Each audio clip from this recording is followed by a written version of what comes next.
Edie knit me a new pair of gloves every year, just in time to replace the old ones. Louis died a week before we left, but Edie had already started to memorialize him.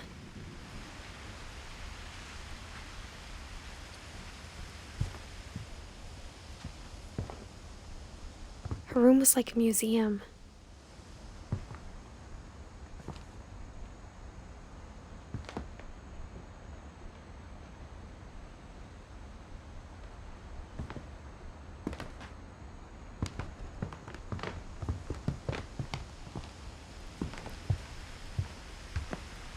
Edie gave a big interview about a mole man living under the Finch house.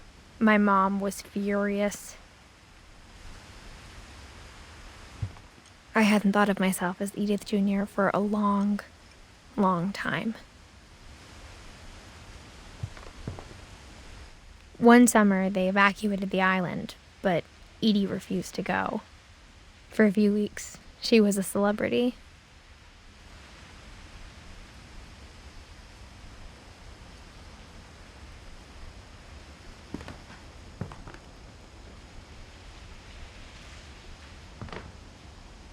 When Edie told people Sven was killed by a dragon, she could also have said he was building a dragon-shaped slide that collapsed.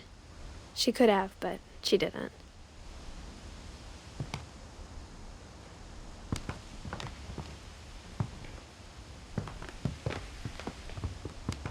Even in her 90s, sometimes Edie seemed a lot younger than my mother.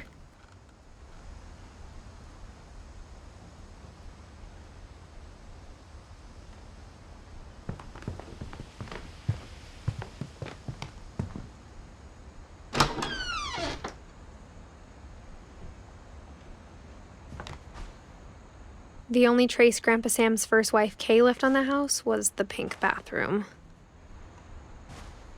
It was a pretty big trace.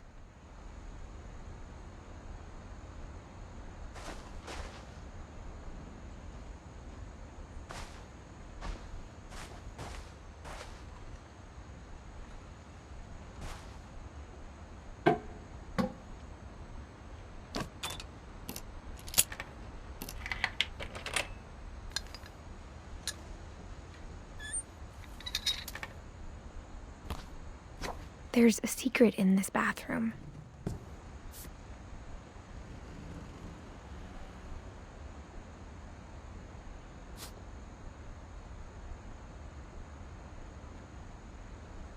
It's in the last place you would look. It isn't in the cupboard.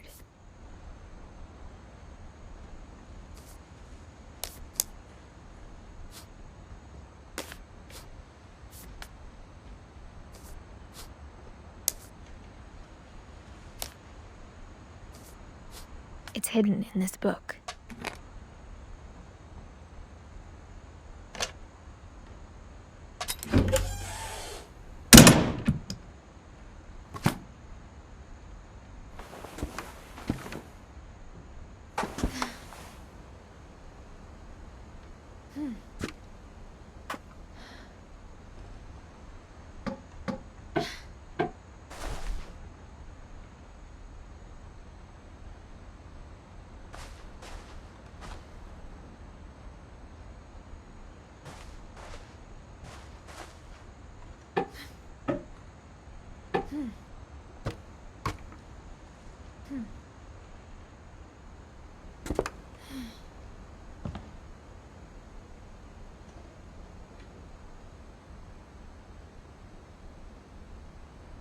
Sven gave Sam an old camera he'd refurbished. He never put it down.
I knew Grandpa Sam had a twin.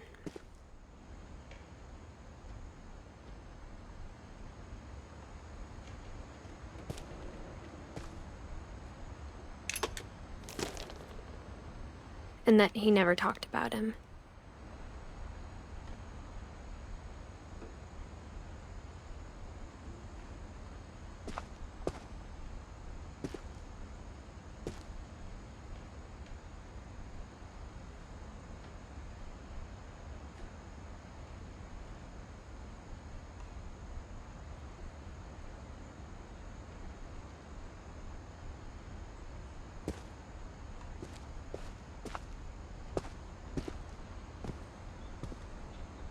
I guess my grandpa didn't like history any more than my mom did.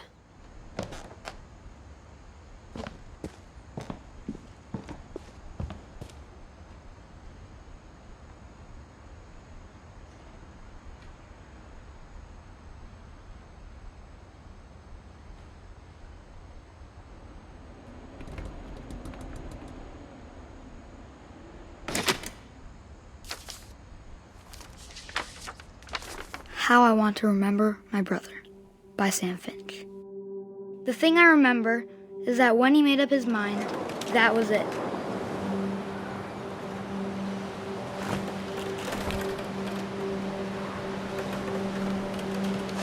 My brother said he'd die before he ate another mushroom, and he did.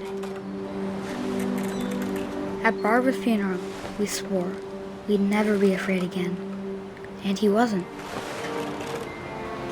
I think Calvin always wanted to fly.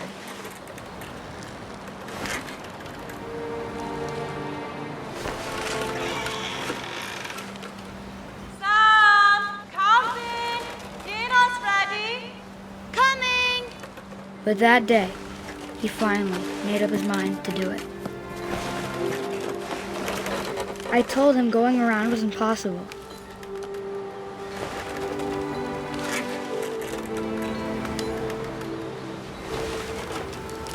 Maybe if I hadn't said that.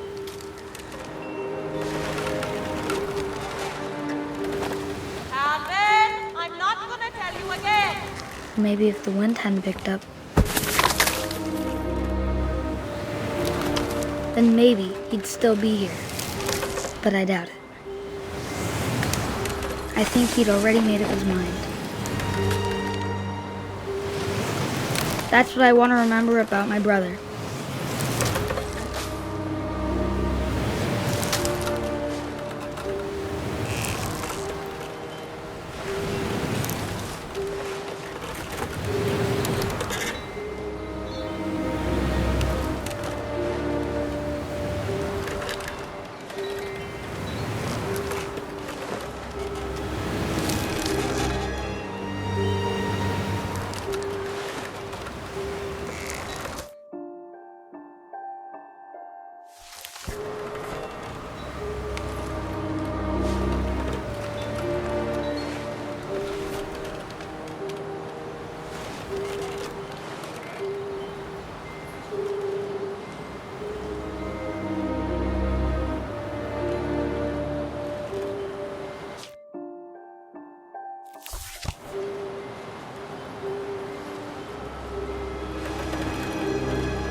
day he made up his mind to fly. And he did.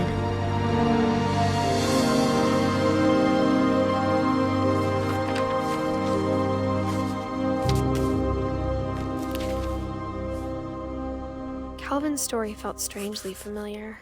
When I was younger, I remember trying to do the exact same thing.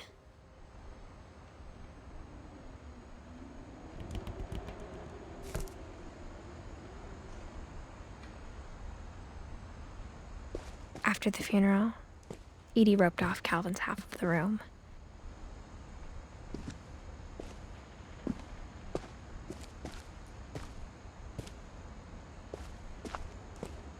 Mom said Grandpa Sam enlisted at 18 and never set foot in the room again.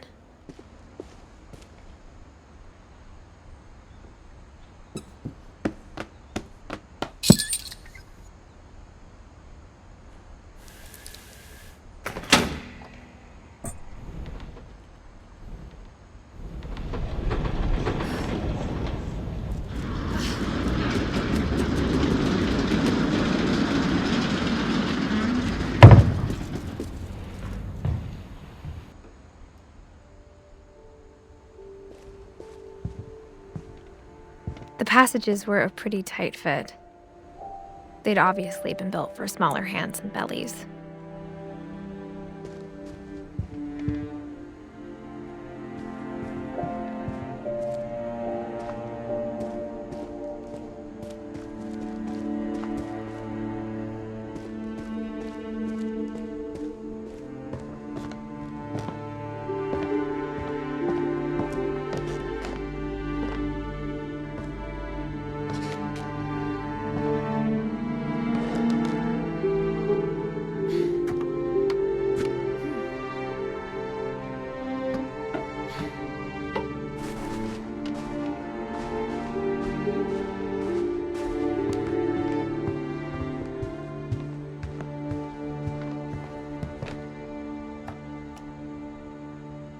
For 500 years, the Finches have been famous throughout Norway for their fortune and misfortune.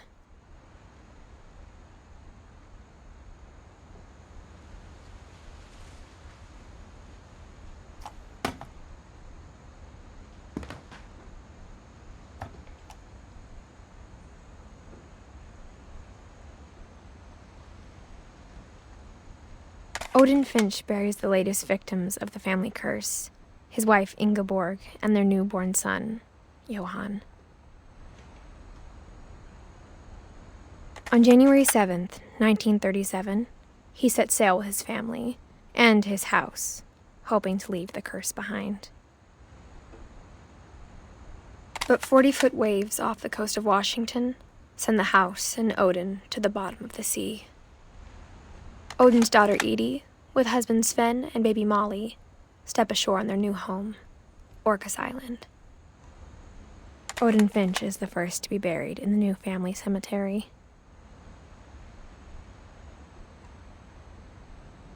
His daughter Edie is already dreaming of a new Finch house.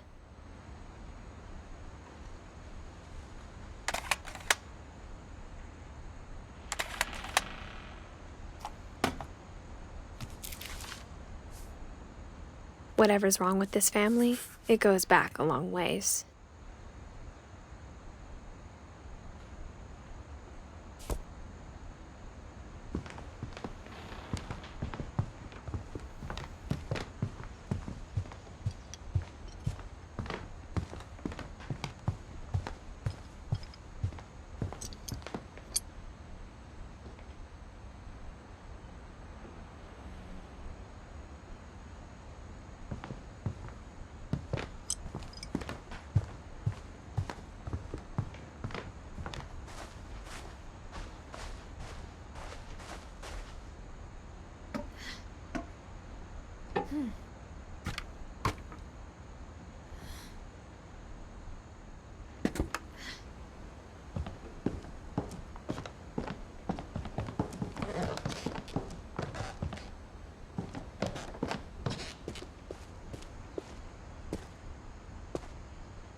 Growing up, I always thought of Barbara as a child star.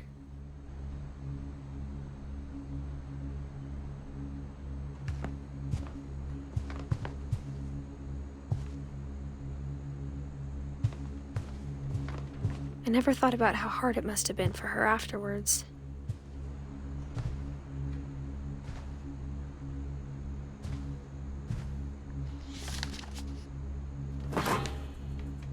Of all the stories people wrote about Barbara's death, I'm surprised Edie saved this one.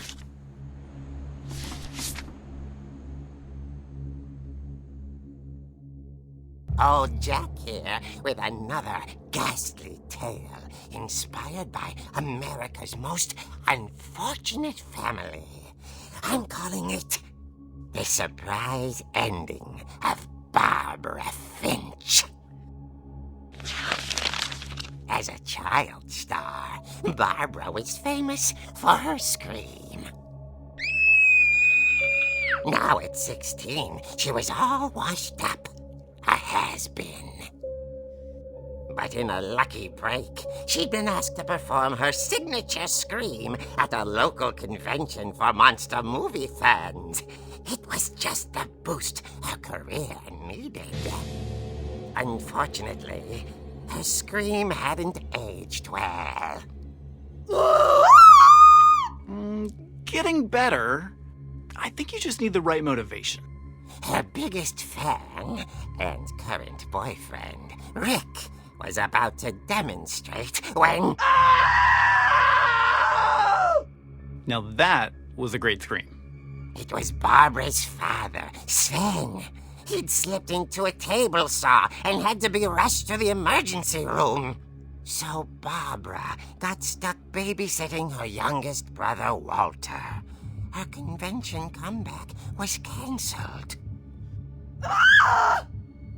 Okay, I'm hearing frustration, but I'm not hearing terror. What if I tried... A gang of hoodlums in Halloween masks have been terrorizing Orcas Island tonight. Police are urging residents to... That came from the basement. You're right! Also, I loved your delivery on that. Why is your basement door locked? Because my dad likes making puzzles and secret passages. There's a key hidden in the music box. The secret is to keep winding and winding until finally the key pops out. Thanks, babe. I'll be back in a sec. 20 minutes later, Rick hadn't returned. So Barbara went to look for him, right on cue. She reached for the music box.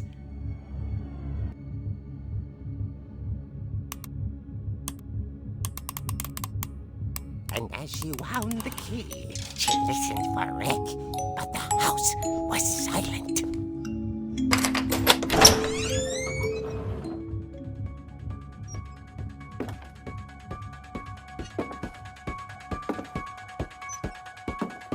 She found Rick's crutch and imagined the worst.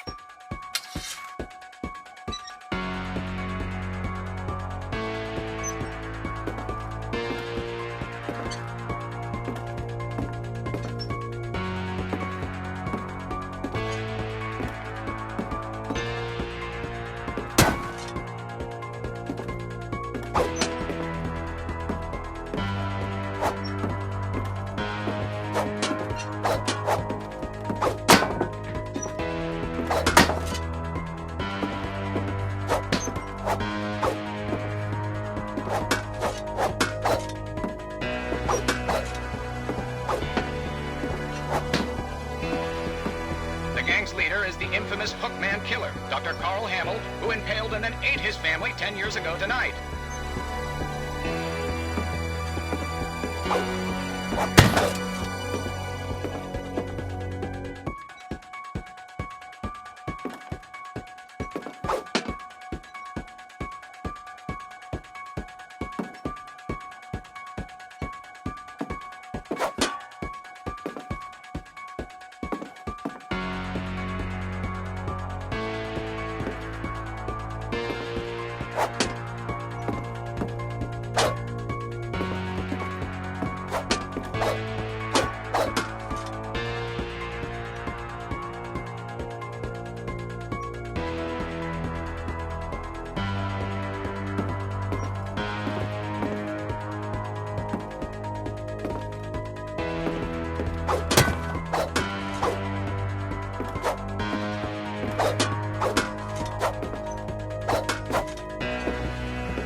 cage rattled and grew still. Oh dear!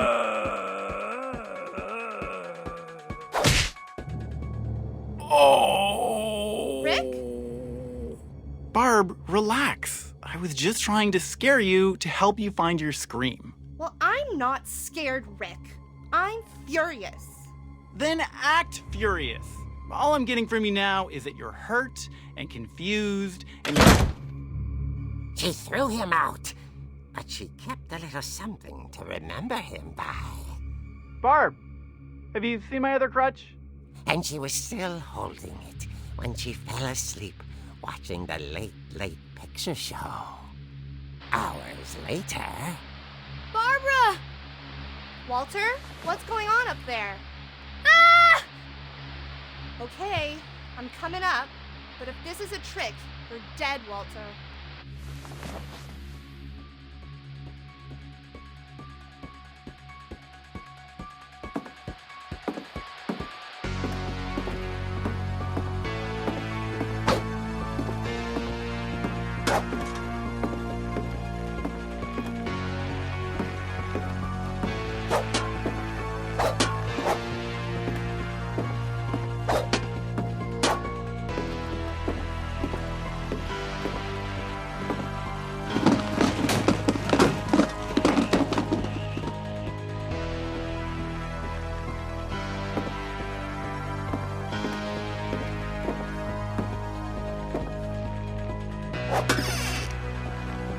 Walter, are you there?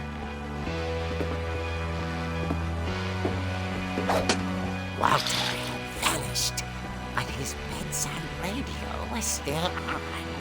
Orcas Island police describe the man as 6 feet tall, with a steel hook for a hand. Residents are urged to lock all doors and windows and notify the police of any suspicious activity. Barbara turned, saw the hook man, and was speechless. He was quite smashing. And who he was, he couldn't get enough of Barbara. Okay, Barbara, there's gotta be another way out of here.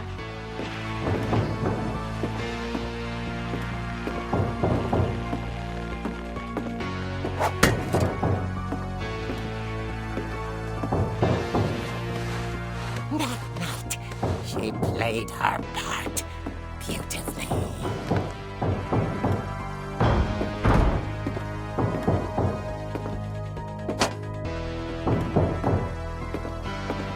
Molly's door hadn't been opened in years. The hinges groaned.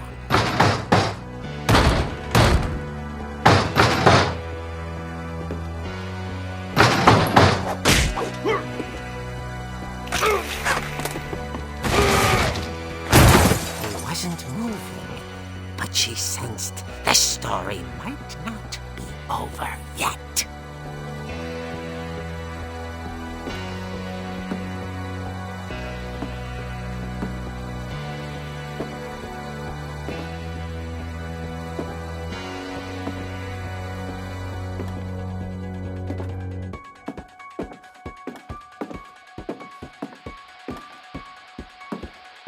The hookman had vanished. She listened for his breathing, but all she heard was...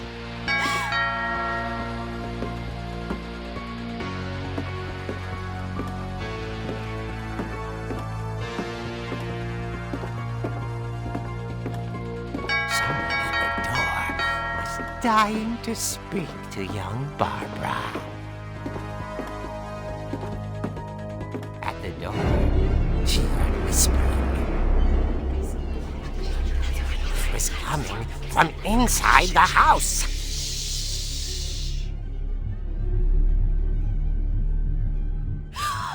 Oh dear.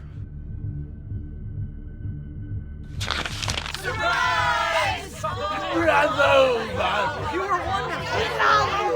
monsters had come to surprise her. For Barbara, it was a dream come true. Then Then she saw what kind of monsters they were, and she realized what was about to happen.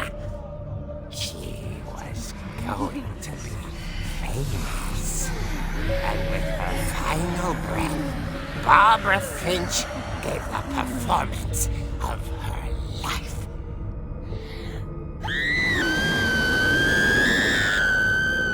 I wasn't there myself, but I hear Barbara was magnificent. Poor girl. She had a taste for stardom. But unfortunately, so did her fans. Of course, the police blamed it all on poor Rick, who disappeared the same night. And little Walter? Hiding under his bed the whole time. He took it all pretty hard, but that's another story. As for Barbara, tucked inside the music box is all they ever found of her. Her ear. Now that's what I call a real eerie tale.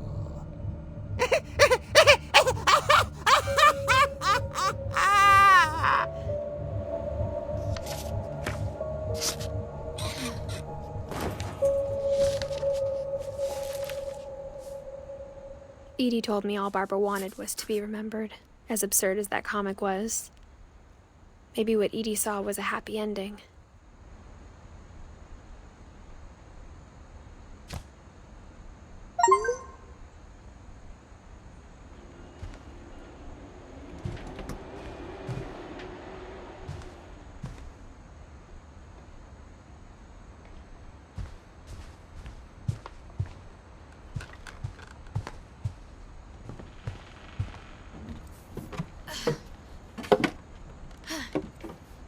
I guess now I know why Mom didn't like me playing with the music box.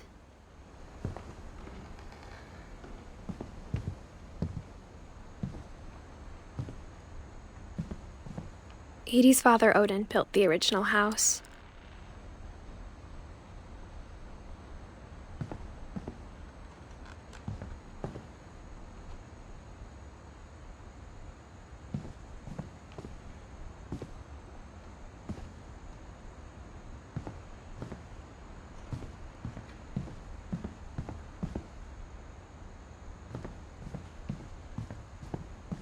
It's funny. All those times I played with the music box and never found the basement key.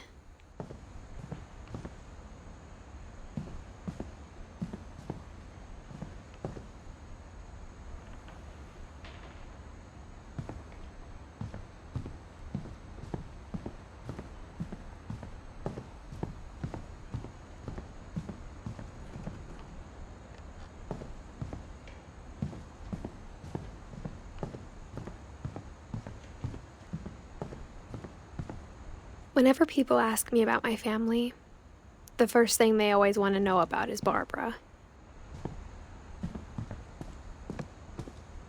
Mom must have locked the third floor stairs on the night we left.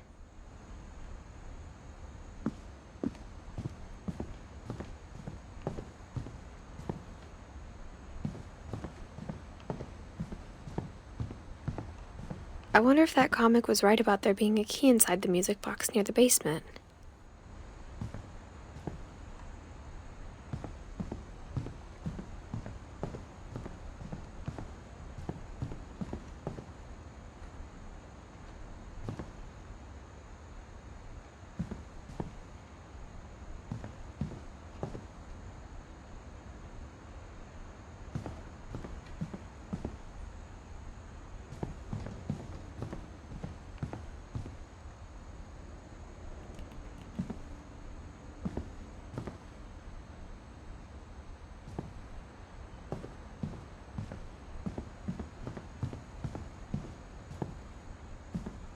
Maybe I should go check out that music box down by the basement.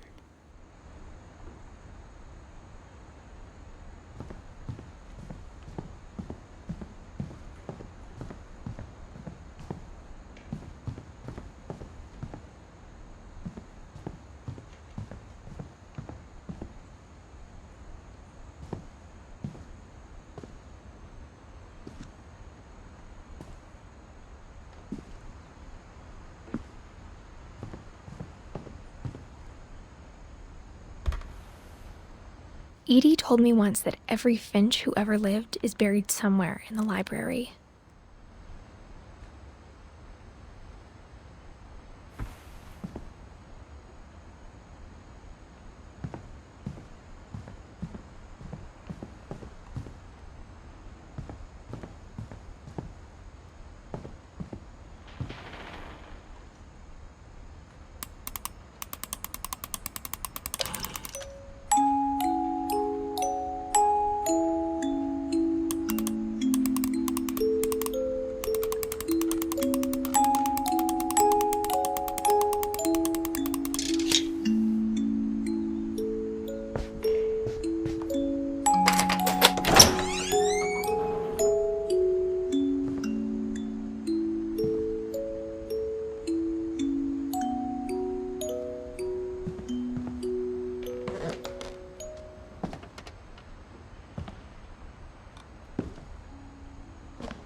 Mom said the basement was off limits, unless I wanted another tetanus shot.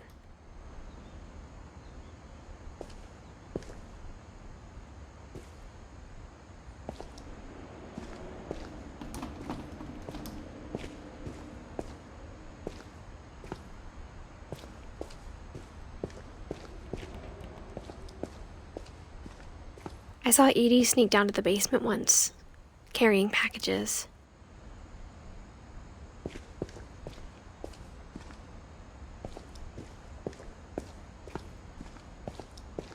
I thought maybe she was hiding presents.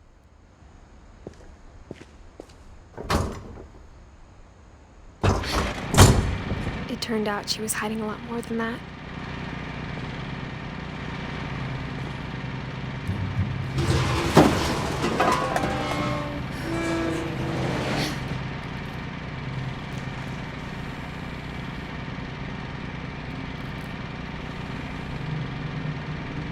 I remember asking Mom once about where Walter had gone.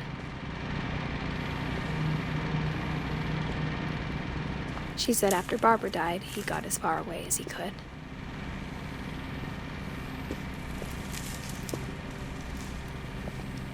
If there's a pattern in all these stories,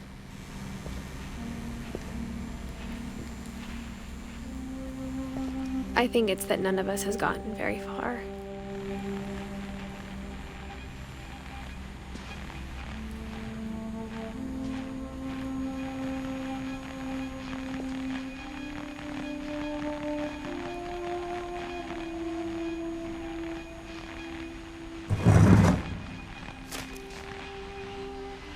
Goodbye, everyone. I can't believe I've been down here for 30 years. On that first day, after the shaking started, I didn't think I'd survive a week.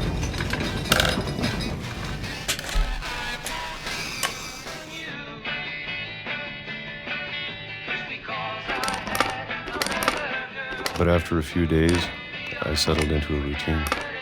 That's what kept me sane. Having a schedule, living for today. I always expected to be dead tomorrow. But if you wait long enough, you get used to anything.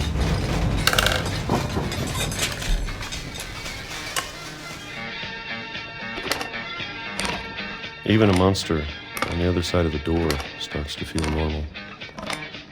Almost friendly.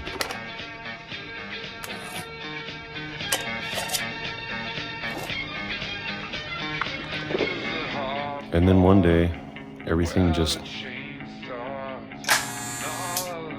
stopped. Whatever that thing was, it was gone. Maybe it got tired of waiting. Or maybe I just got tired of being afraid.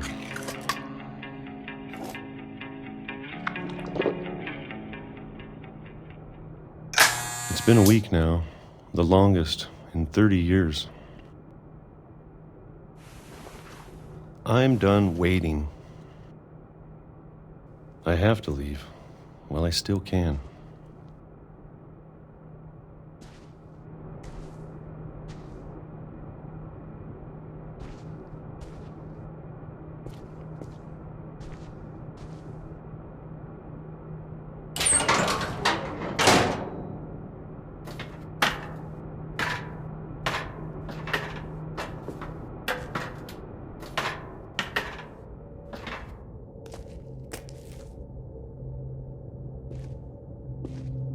I know it's out there, somewhere.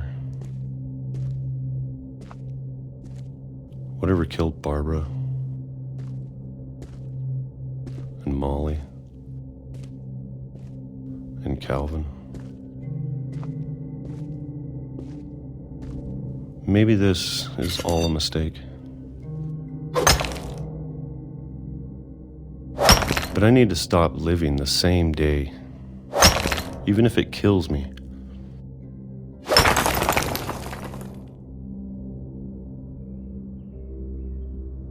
Whatever's out there, I want you to know I'm ready for it. I'm going to appreciate all of it, especially the food. I don't mind if I only have a year left, or a month, or a single week. I'd be happy with one new day. I can already imagine the sun on my face.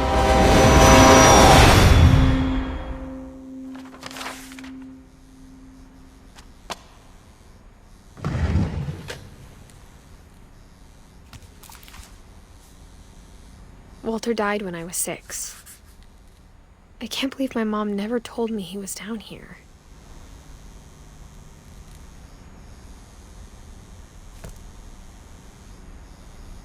I'm sure my mom was trying to protect me.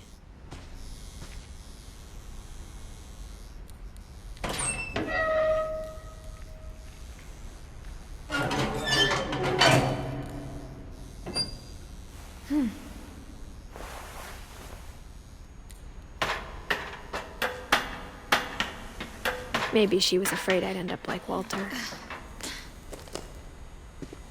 But if she never told me about an uncle under the house, I can only imagine what else she was hiding.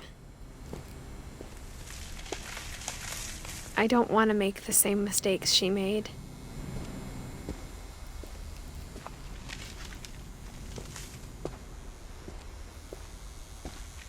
Trying to bury something that's still alive. Now that there's only one of us left, or maybe 2, I thought it was time I heard the stories for myself and found out what happened to everyone else. But now I'm worried the stories themselves might be the problem.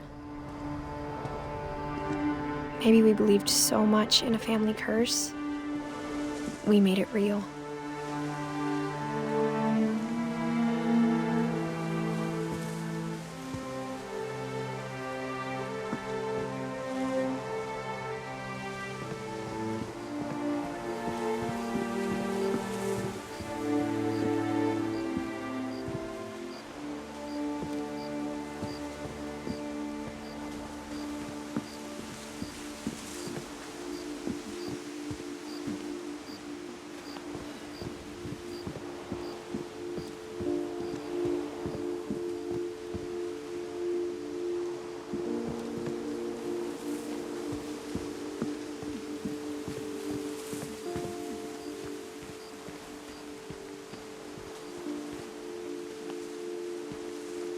I don't know if I should even be writing this.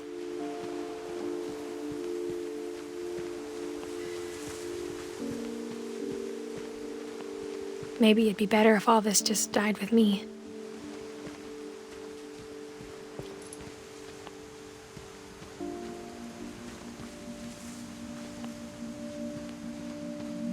But I thought you should know about your family.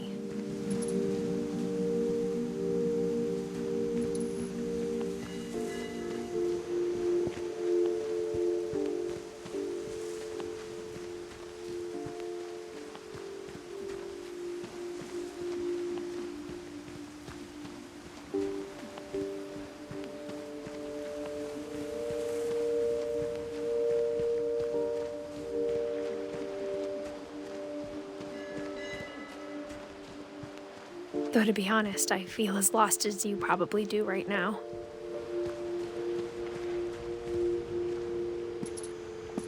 I think the people in these stories believed them, for what that's worth.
And when you look at the house, that history of imagination and stubbornness and madness, any of it seems possible.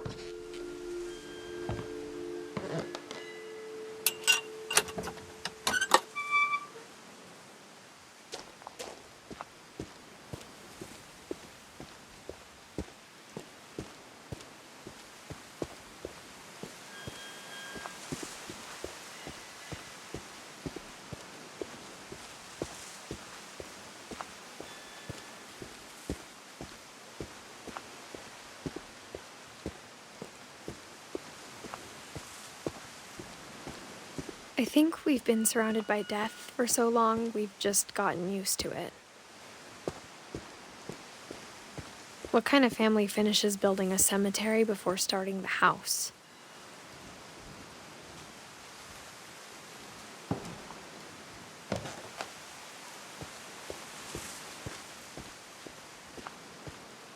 It's embarrassing for me to admit this, but the pet cemetery made me more uncomfortable than the human one.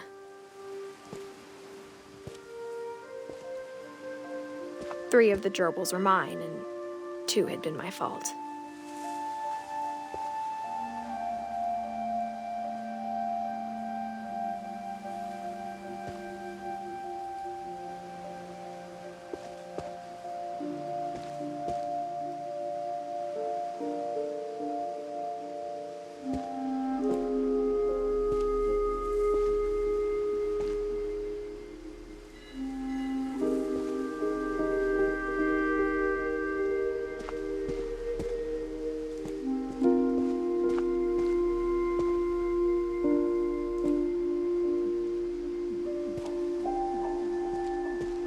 Sven built the house, but it was Edith who designed the cemetery.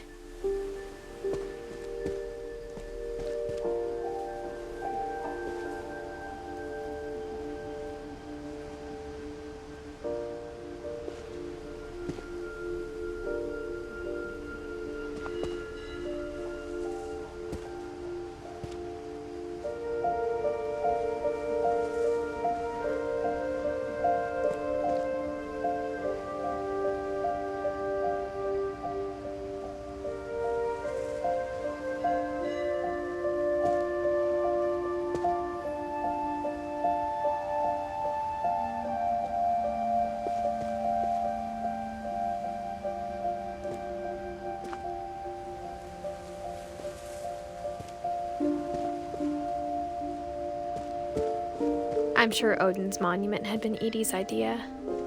My mom was always trying to move on, but for Edie, the past never went away.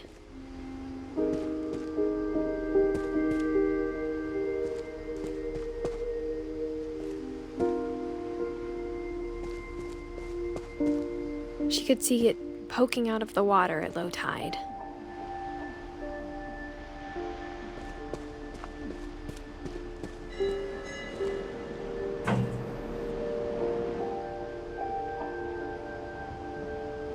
Edie said she dreamed about the old house every night.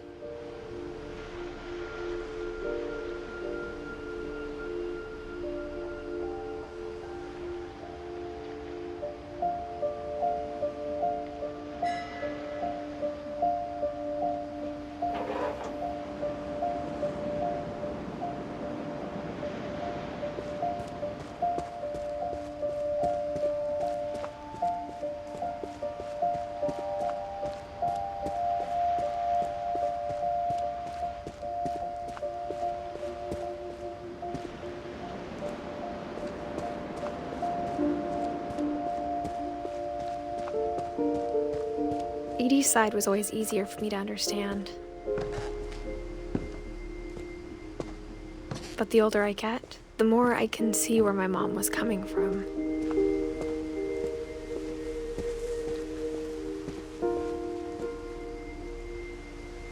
Her dad had been pretty strict, but it wasn't enough to save her brothers. She was just trying to do better.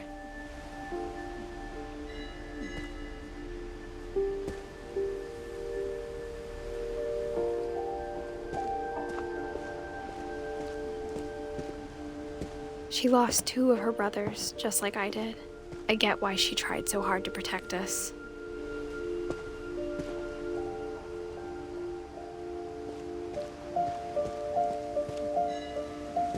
We never found Milton's body, so my mom insisted we were putting up a monument, not a tombstone.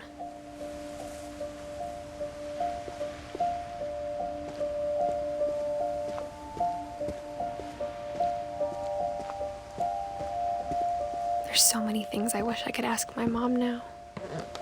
Part of me thinks this is what she wanted all along. For me to come back someday and find everything out for myself.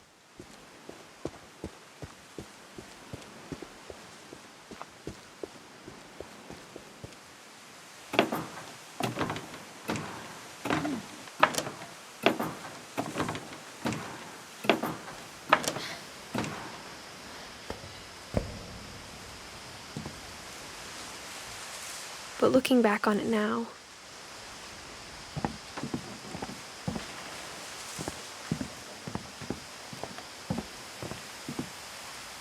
if she told me there was going to be so much climbing,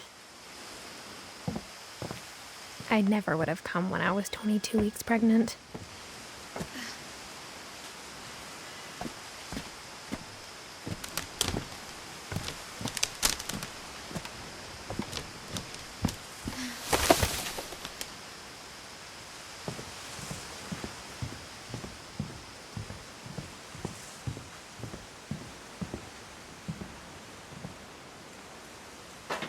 I never met Grandpa Sam, but I think he and my mom had a lot in common.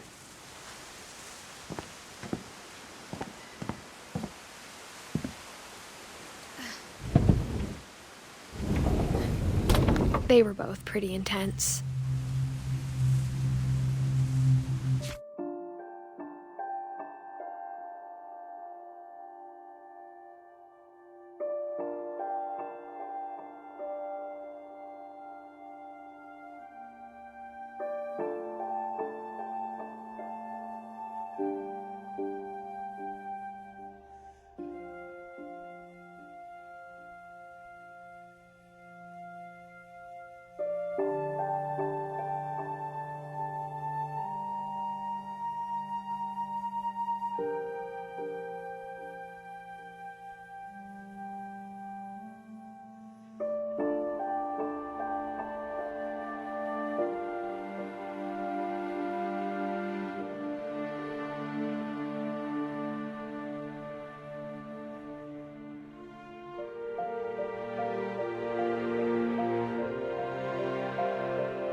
Sam spent his life shooting photos, but Mom said he got nervous being in front of the camera.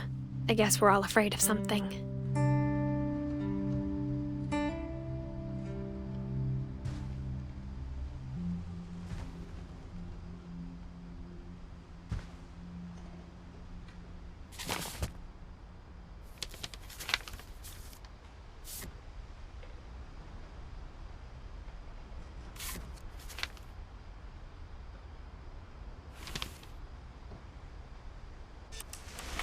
Dawn, I promise, you'll never forget this weekend. Yes, sir. These memories are gonna last a lifetime. Am I gonna have to shoot anything?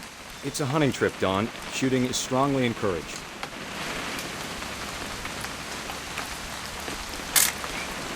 Shouldn't we be leaving? Just want to get a shot of you, Dawn, then we can take off. Not quite.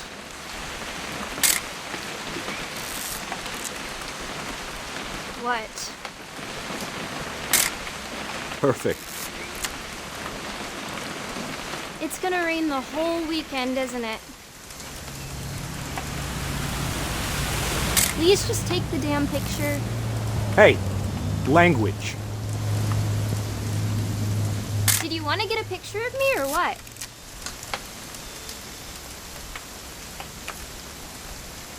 Come on already.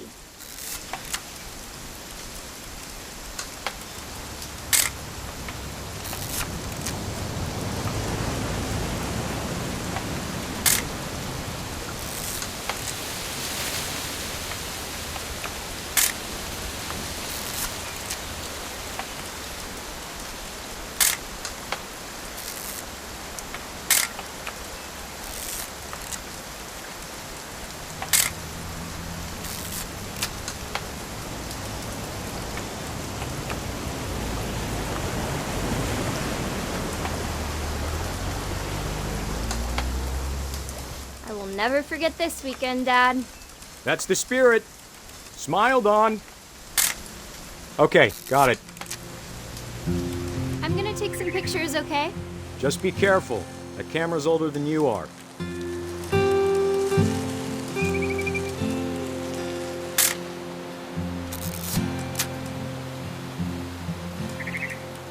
You're right, Dad. It's starting to clear up.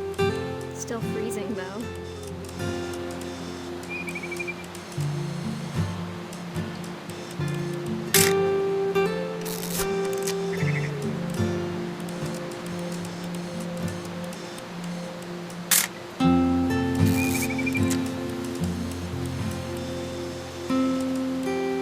Definitely should not have drunk all that coffee.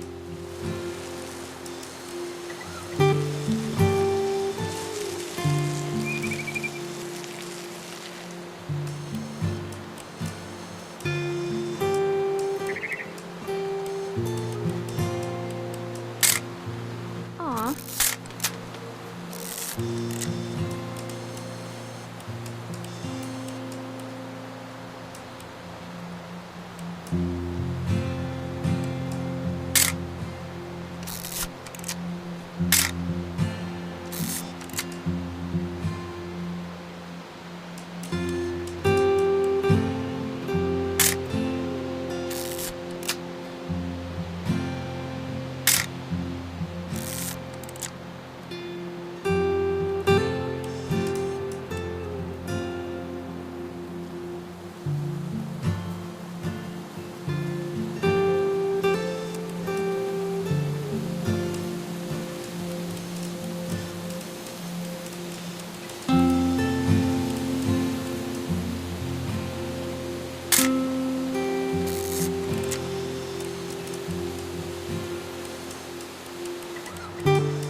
Nothing quite like being outside.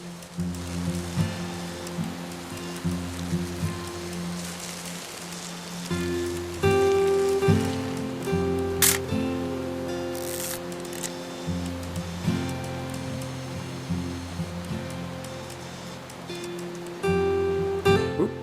Little more gas in the tank, I guess. Hey! That's a keeper. Hold still while I take a picture of you.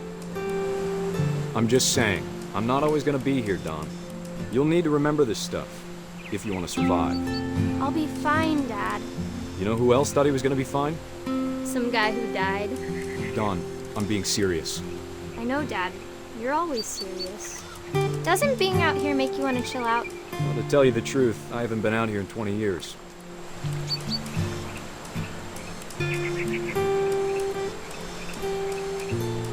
Dad! Good eyes, Dawn.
Before you take the shot, let me get a picture of it.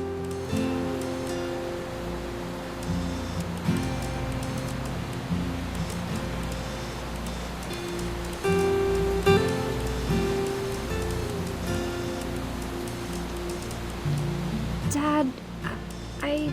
Just breathe. Turn off your imagination.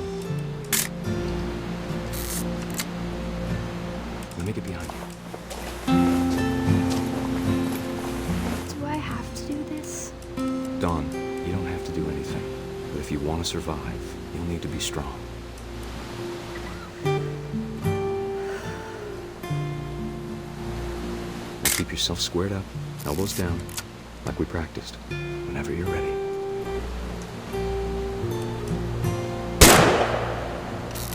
Great shot, Dawn!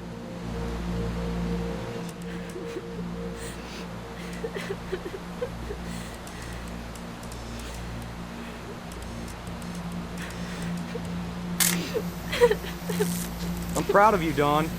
Always remember that, okay?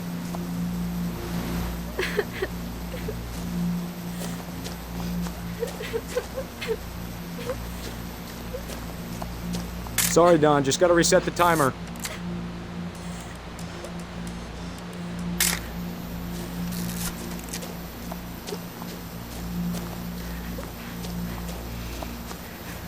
Dad, it's twitching.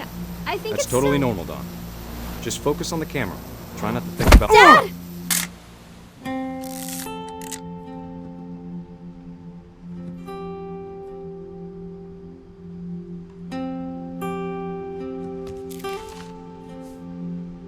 Of all these stories, that's the one I wish most that my mom had told me.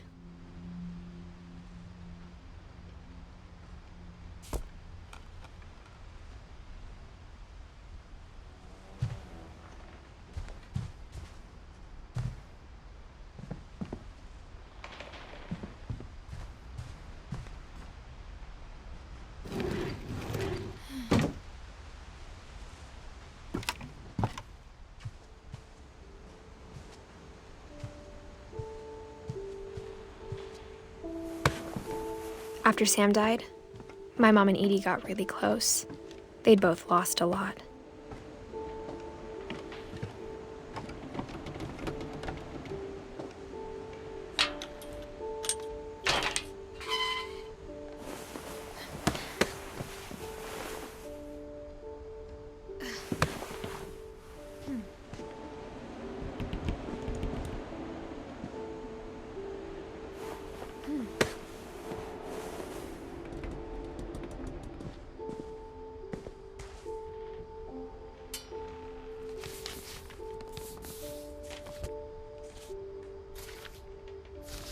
Dear Kay, do you remember the way Gregory used to laugh when he thought he was alone? Like something funny was happening, but only he could see it.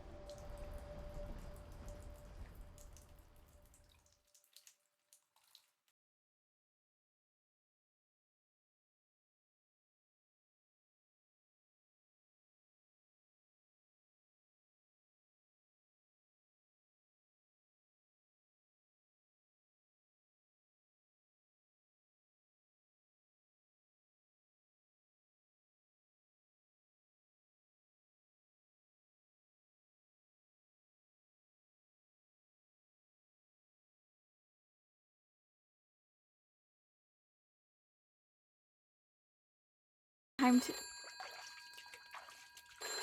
Hold on, sweetie.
Slipping away. Sorry about that, Gregory. I know you did everything you could. Maybe if I hadn't called that night. Damn it. Hold on, I don't want Gregory to hear this. I wish you could have told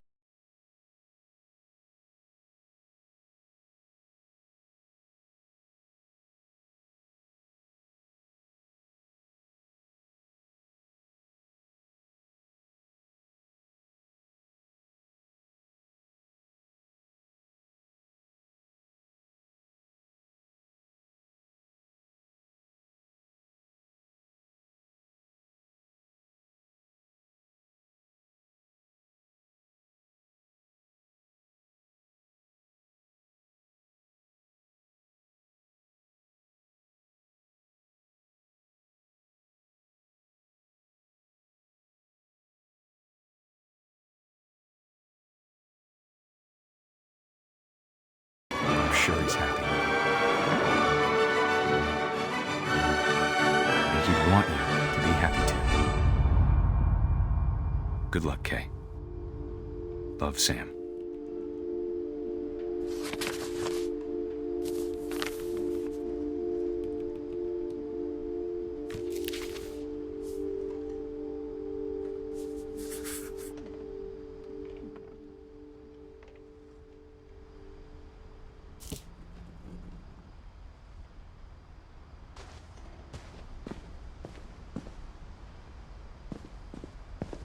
I can't imagine my mom ever writing poetry, and yet...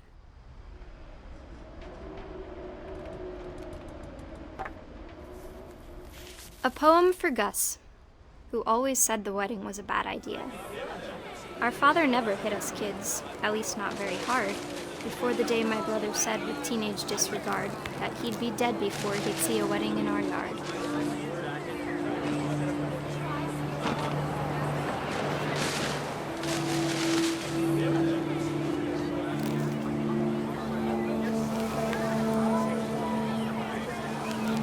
My father made them come, of course, but Gus stood far apart, just flew his kite and bottled up the storm inside his heart.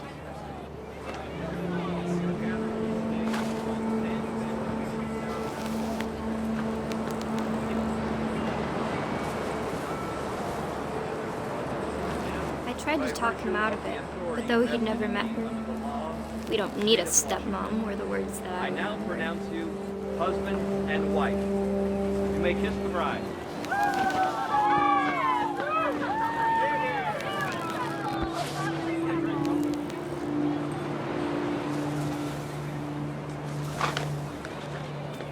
When the time for photos came, Dad ordered him to come here.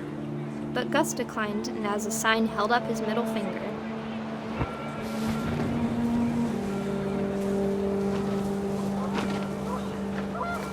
The wind picked up and panicked geese appeared and quickly went. But all the humans did that day was go inside the tent.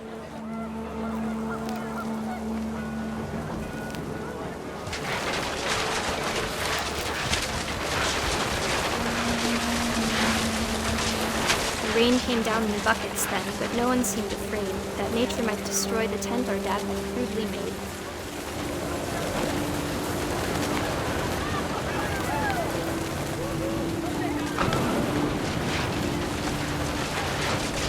The thunder sounded much too close and full of angry power.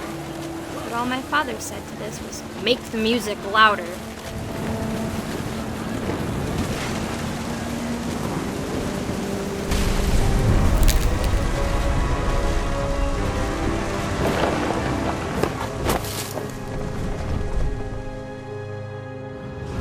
I wish that I could truly say I thought about you on that day.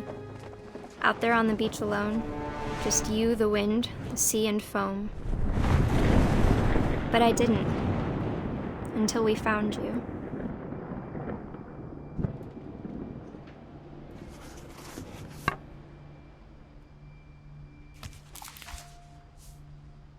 She never talked about him, but Mom told me once if I was a boy, they were going to name me Gus.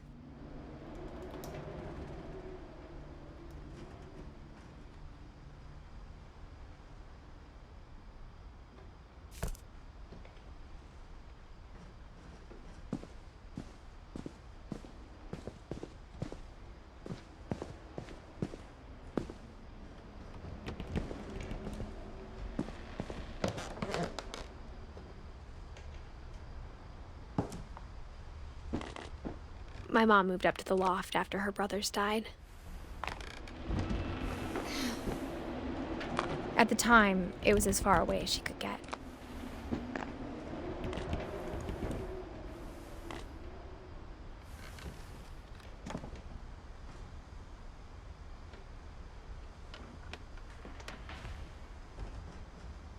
Religion was another thing my mom never talked about, but I think it helped her a lot after her dad died.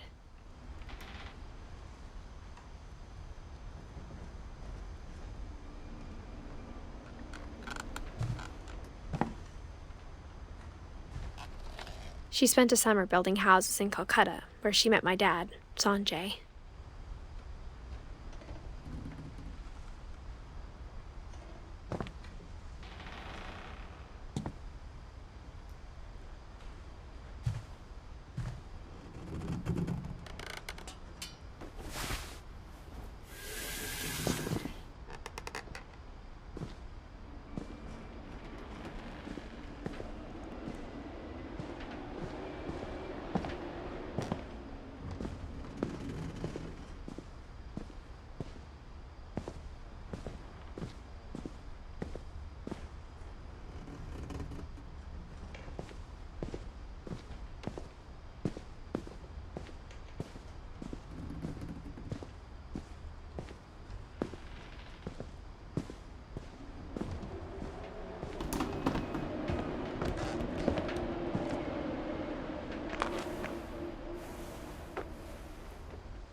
Instead of hiding from death, Sam seemed to go out of his way to meet it.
My mom moved to India a week after graduation and got a job teaching English.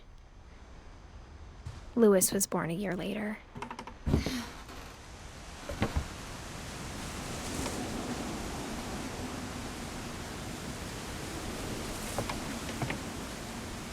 When my dad died, I don't think Mom knew where else to go.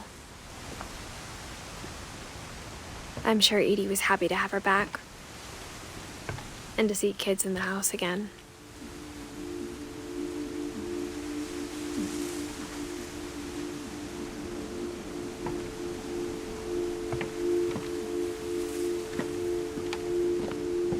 The house had to get a little bigger, but Edie was used to that.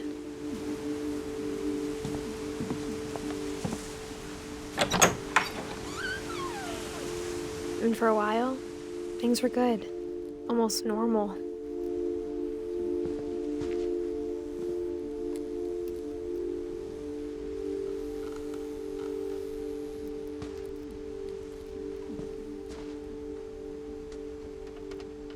but it didn't last.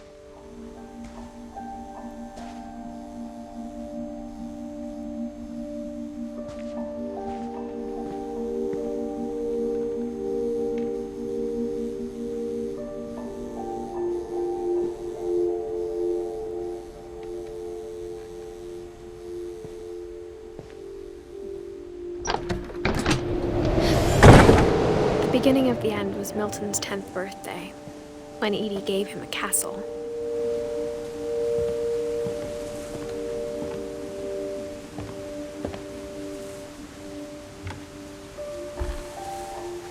After Milton disappeared, the only thing he left behind was a room full of paintings.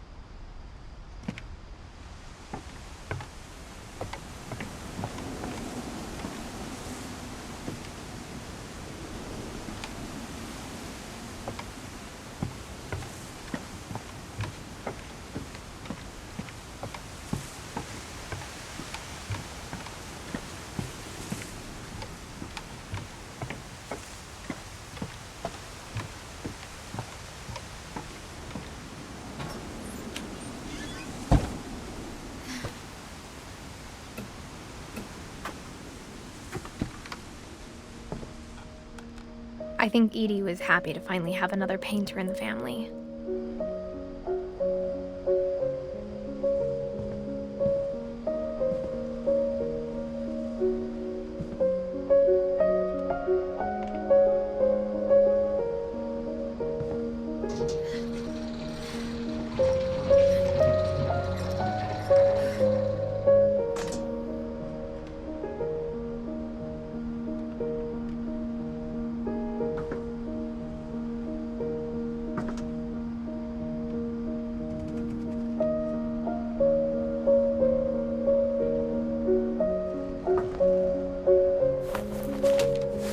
Milton Finch in The Magic Paintbrush.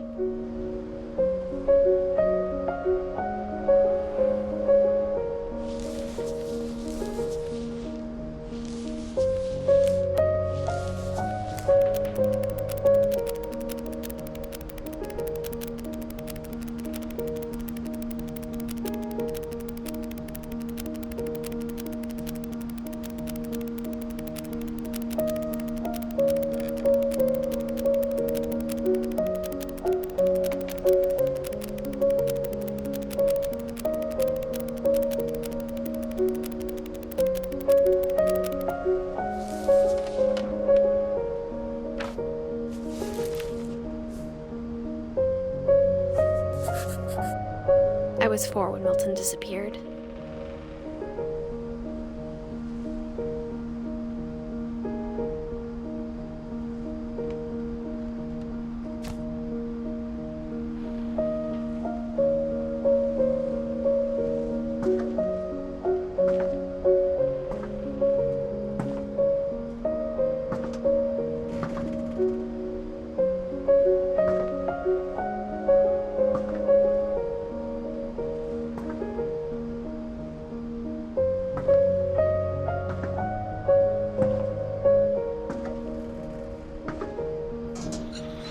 Mom spent months searching for my brother.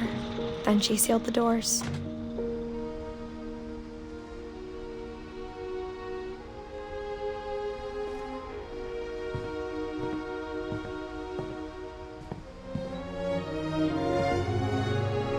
Whatever Milton had found in the house, Mom didn't want it getting out.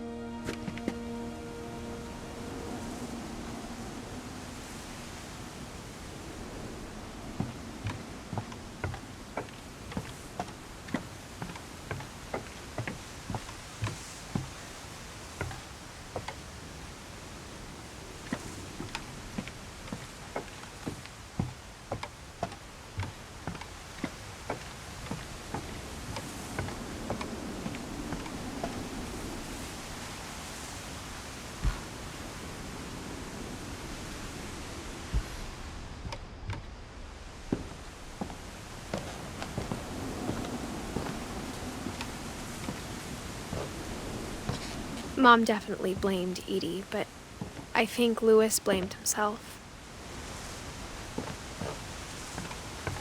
After he graduated, he just spent more and more time in his room, until Mom got him a job at the cannery.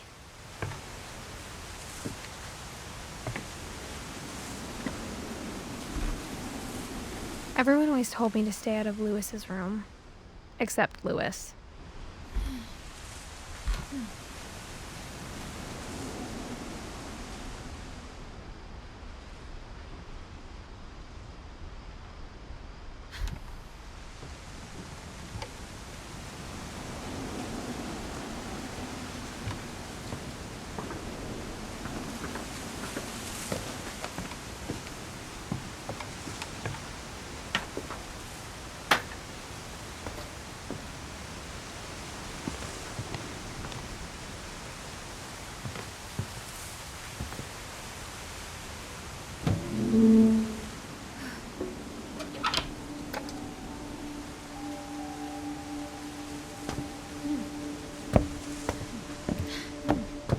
Louis's room smelled very, very familiar. That part of him lived on.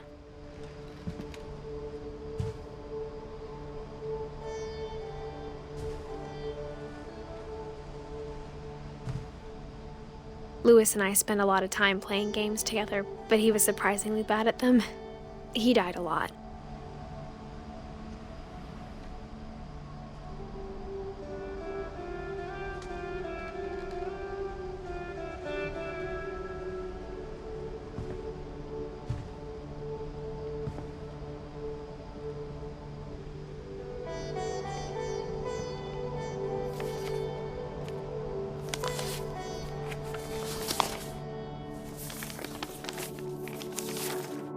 Dear Mrs. Finch, as Louis's psychiatrist, I can understand your desire for an explanation. As I see it, the trouble began in January, shortly after we convinced your son to seek treatment for substance abuse. Newly sober, I believe Louis first noticed the monotony of his daily life.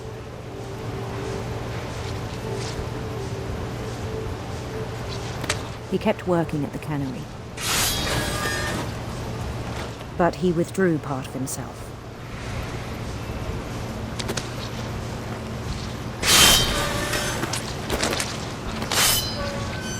In our sessions, I saw the same behavior.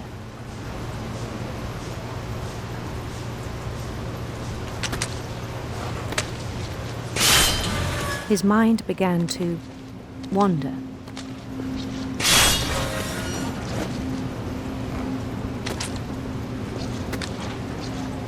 I asked him to describe it. He said he started small.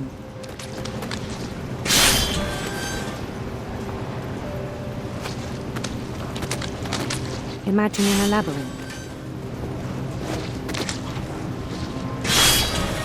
He'd feel his way about. Then something moved. Bats. And toads.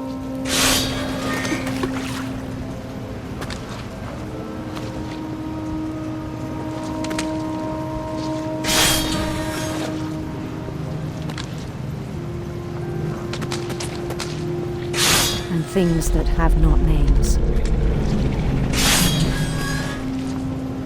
He knew it was all in his head.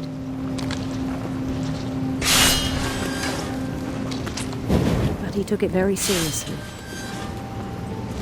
I had hoped he'd find himself.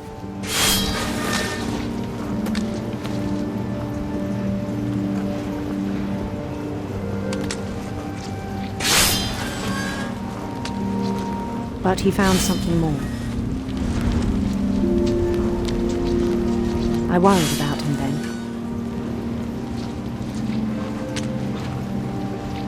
Daydreaming at the cannery. I spoke with his boss. But he said Louis had become a model employee. Methodical, tireless, focused.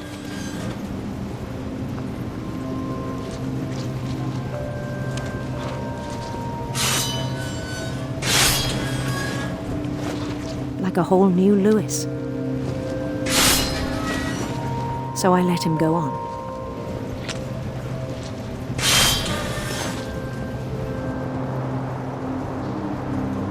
I even encouraged him.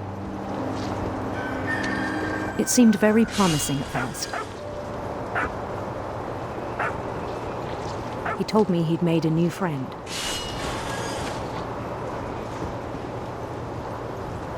On the edge of a city he named Lewis Topia.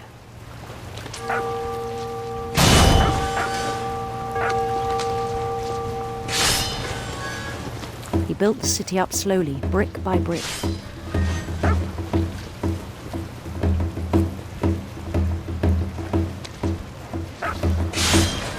Then he made musicians.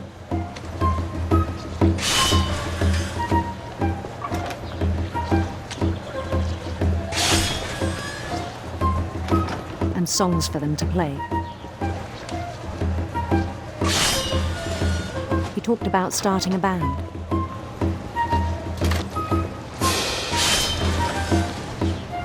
And he was always humming something. Every day his imagination grew stronger.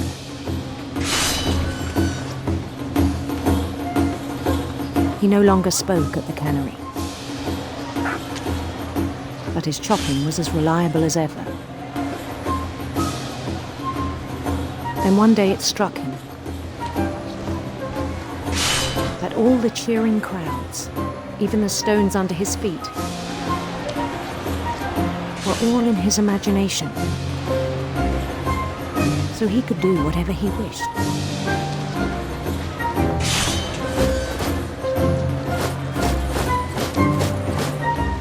He held an election for mayor. And he won. They begged him to stay, but his mind was already wandering. It became a game for him.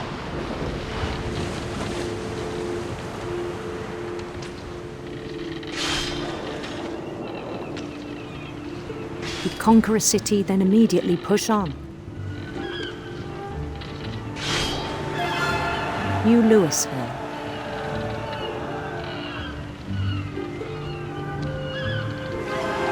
St. Louis. He started drifting away from our reality.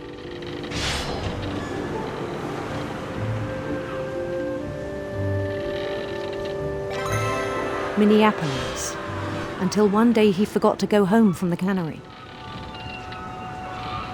Even as his mother pleaded with him, part of Lewis kept sailing on.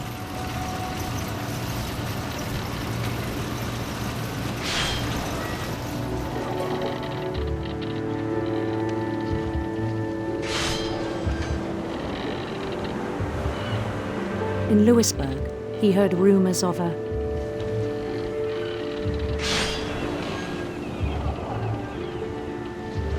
beautiful prince.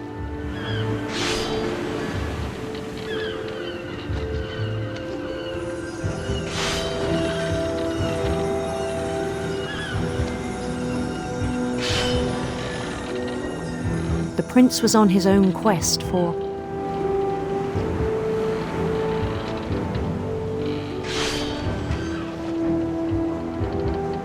radiant rainbows.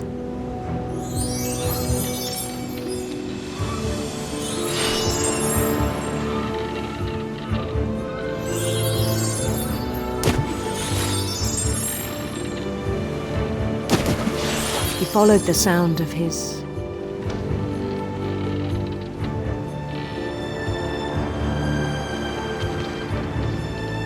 electric sitar.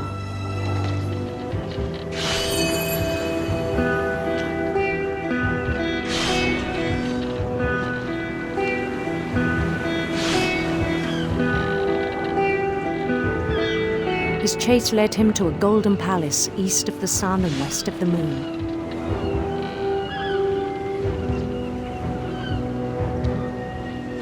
Even then, his logic remained sound.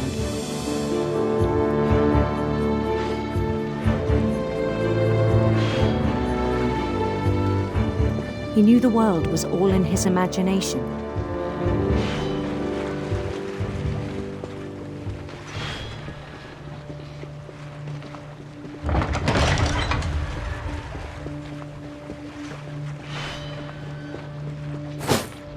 But he was so proud of having created it.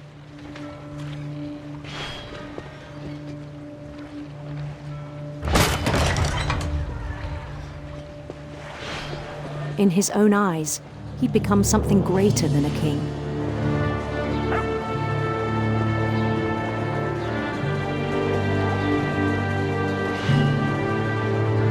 For someone who'd never known success in the real world, I think it was overwhelming. And then it struck him that the real Lewis was not the one chopping salmon, but the one climbing the steps of a golden palace.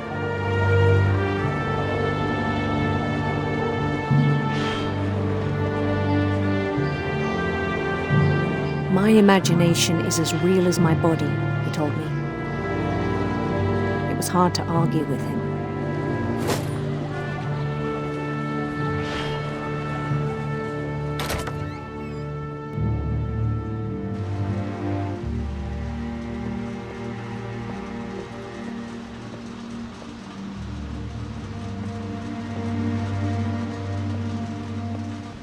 We began to forget the world we know.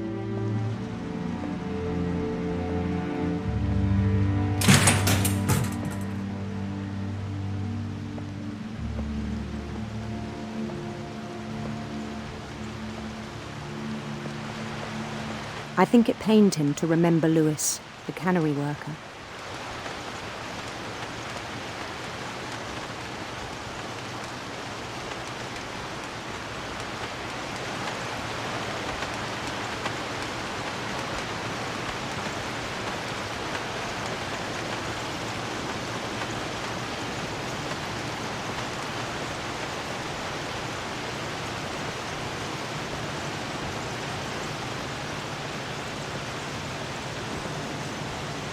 He began to despise the man with a royal contempt.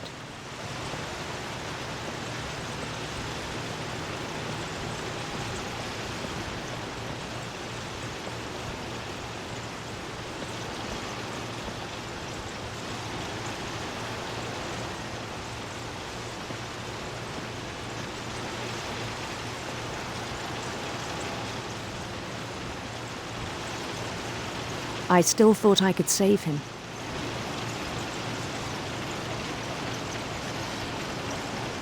Even after he said he was being crowned king over all the lands of wonder.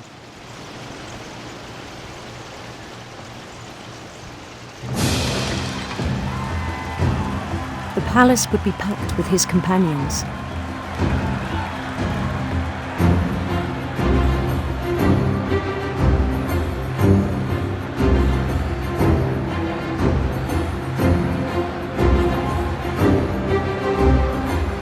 Including the wise Calico who'd insisted on inviting him.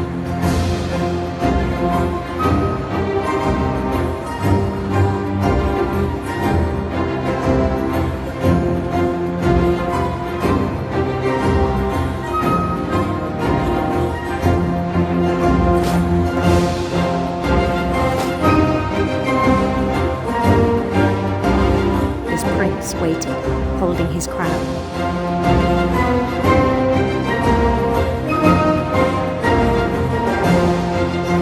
There was only one thing left to do.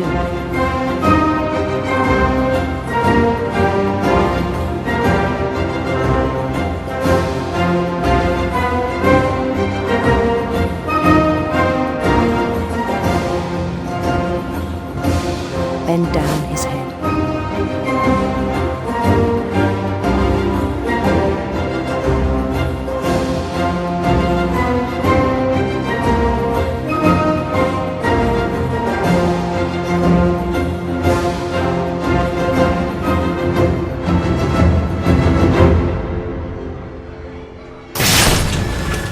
I think you know. Mrs. Finch, your son was a kind man who will be missed by all of us who knew him.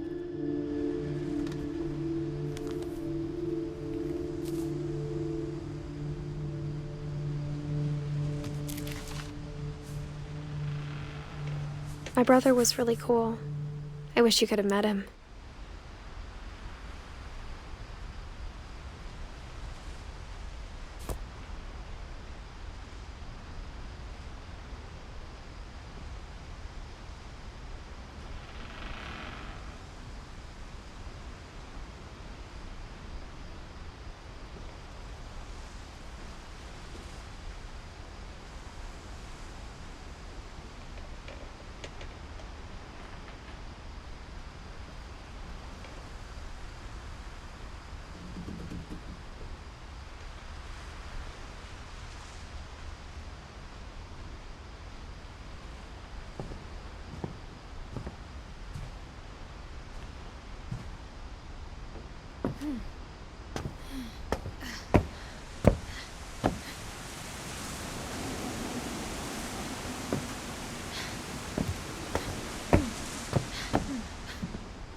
On the way back from Lewis's funeral, my mom told me to start packing. She waited until the day before we left to tell Edie. I'm not sure if she wanted to make it easier or harder.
I wish we'd stayed.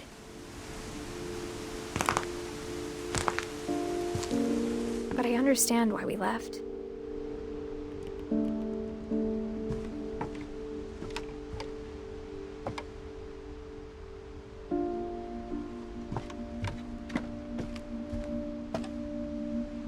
My mom ended up leaving everything behind.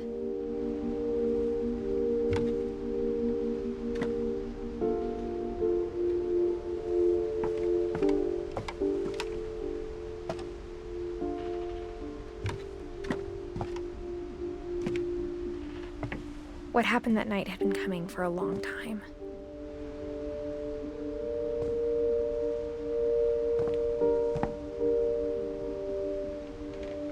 Maybe it should have come sooner.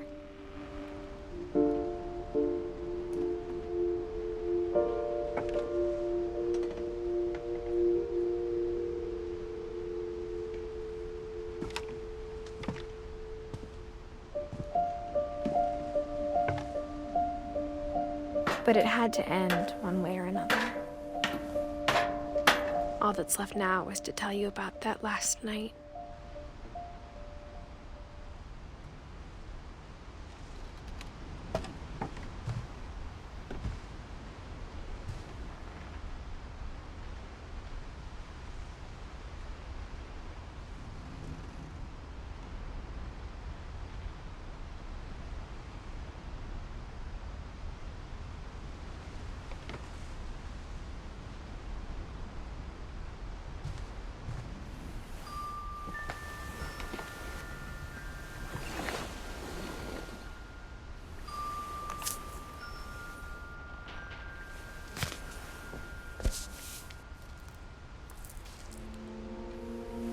That whole last day, Edie just watched us pack and didn't say a word.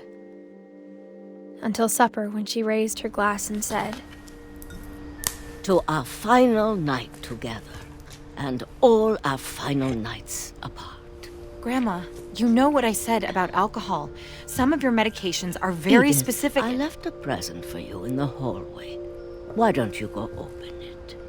The grown-ups have to argue now. I'm sorry, you're right. We're all leaving tomorrow. Let's just enjoy our last... I'm not leaving. Edith, you're excused.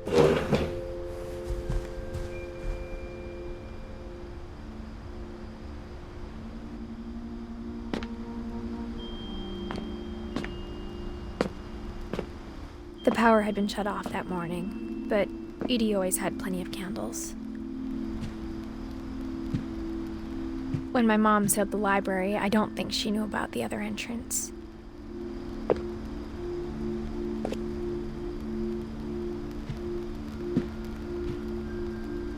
Or that Edie had a key to it.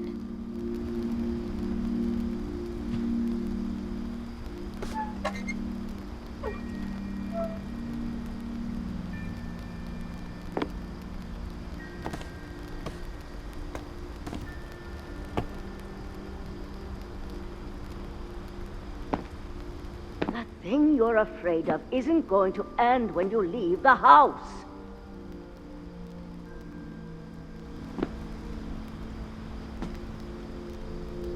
Edith has a right to know these stories. My children are dead because of your stories!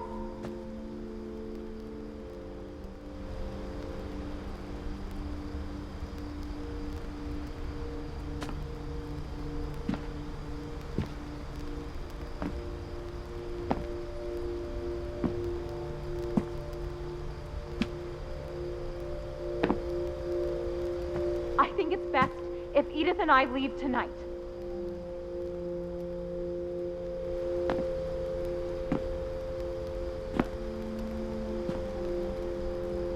We'll have the nursing home send a van for you in the morning, okay?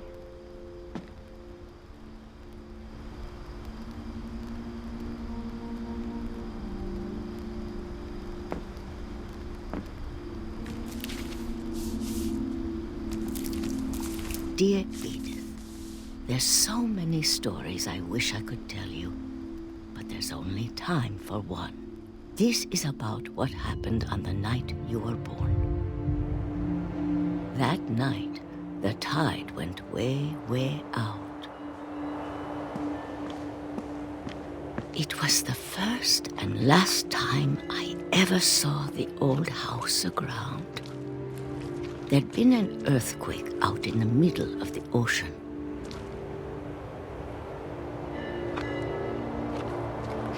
They called it the lowest tide in 1,000 years.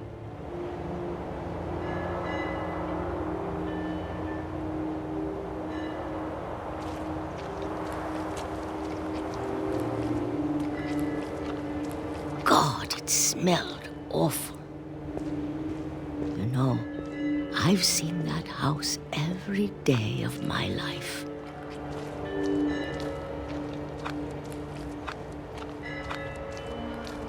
But I never thought I'd go back to it. When the fog rolled in, I lost my way.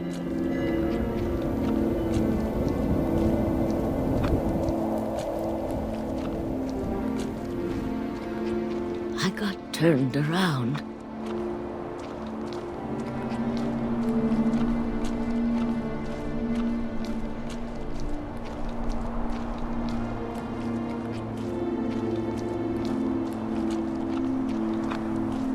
For a while, I wandered.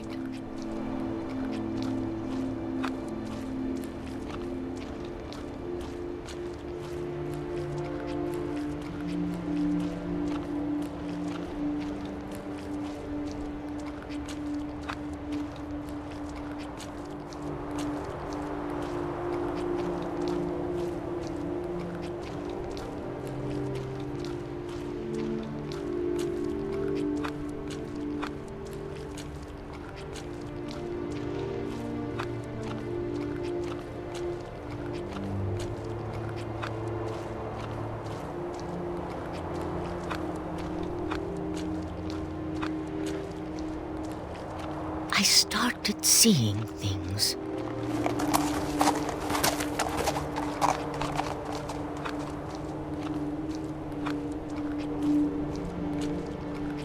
Things I'd forgotten had ever existed.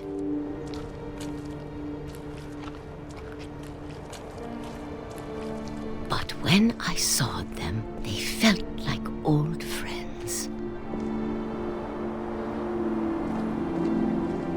That night, a lot of things came back to me.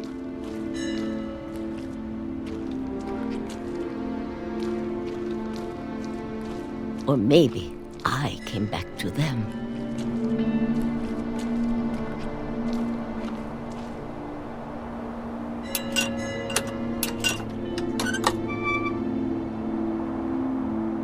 Things I can't explain, but that I need you to try and... Edith, what are you doing in here?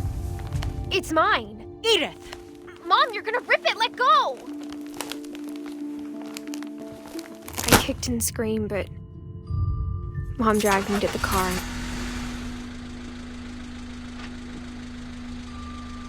I never saw Great-Grandma Edie again. The next morning, the van came to pick her up, but she was already gone. After that, we moved around a lot.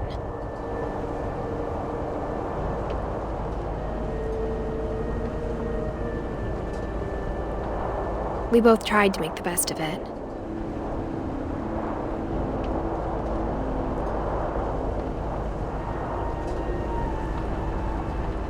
A few years went by.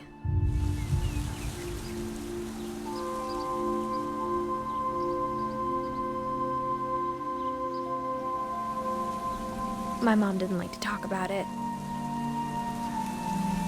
but she started getting sick a lot. The rest happened pretty quickly.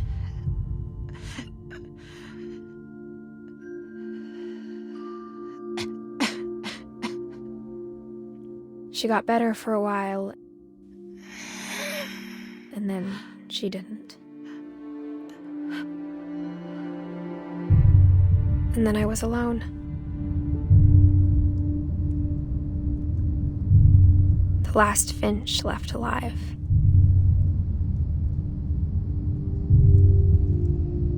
Until I found out about you. I'm still not sure what to tell you about all this. If we lived forever, maybe we'd have time to understand things. But as it is, I think the best we can do is try to open our eyes and appreciate how strange and brief all of this is.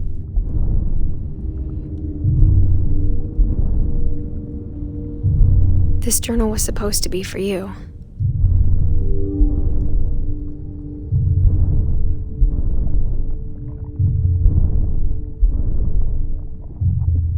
But now I hope you'll never see it. I just want to meet you and tell you all these stories myself. But I guess if you're reading this now, things didn't work out that way.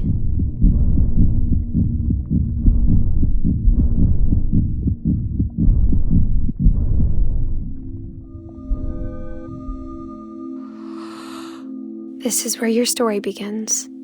I'm sorry I won't be there to see it. It's a lot to ask, but I don't want you to be sad that I'm gone. I want you to be amazed that any of us ever had a chance to be here at all. Good luck.